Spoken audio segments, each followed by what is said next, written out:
Hello guys, magandang araw. So, sa mga nagtatanong kung paano ko ginawa ang video na ito, tara, tutorial tayo. So, first punta tayo sa CapCut. Pindutin lang natin yung CapCut, and then new project. Tapos hanapin natin yung video na ganito. Mag-video lang kayo na nakapatong kayo or tumalon lang kayo na may dalang kunyari tabo, plastic, ganon. O, ganyan, gayahin nyo lang yung ginagawa ko dyan. Pak, o, diba? Tapos add na natin. I-highlight lang natin yan, tapos hanapin natin yung time na, umakma na tayong abutin yung araw. Tanga.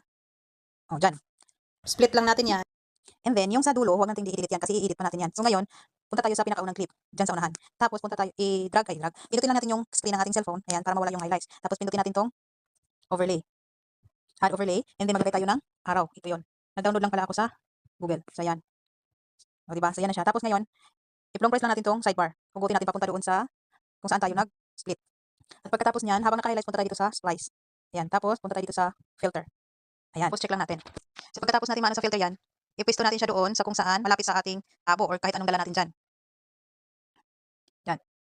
Palitin lang natin gamit ang ating dalawang kamay. Ayan, palitin lang natin gamit ang ating dalawang kamay tapos idikit natin siya sa ating tabo. Or kahit anong gawin, anong dala nating bagay para saluhin yung araw. Ayan.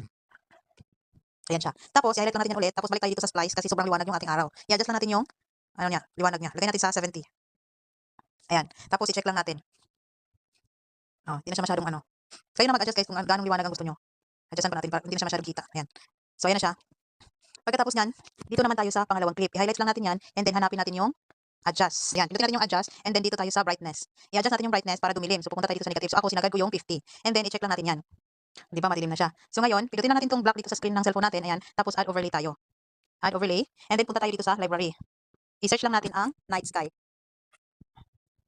So yan yung lalabas. Ang gagamitin ko dito is itong ito, pang-apat na video. Tapos i-add lang natin yan. And then palakihin lang natin siya gamit ang dalawang daliri. Takpan natin yung buong ulap. Ayan. Tapos, pindutin lang ulit natin itong splice. And then, pindutin natin itong filter.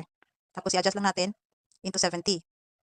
Pero kayo na bahala guys, or bumagay kung saan siya bagay sa dilim. Ayan. Pwede din ganyan sa lighten, pwede din sa overlay, pwede din sa hard. Pero tapos kayo na mag-adjust. Kunyari, dyan tayo sa hard. Ayan. Tapos, lagay lang natin sa 45. And then, i-check lang natin. So, ayan na siya. Pagkatapos, habang naka-highlights yan siya, hanapin lang natin yung mask. Ayan. And then, pindutin natin itong horizontal. And then, hugutin natin yung yellow pababa. Tapos, nakita niyo yung arrow na white. Hilahin nyo lang yan ng konti para hindi para sa feeder niya. Hilahin lang natin ng kaunti. Konti lang para hindi mahalata. Yan. Tapos check. O, try natin O, diba? Magic.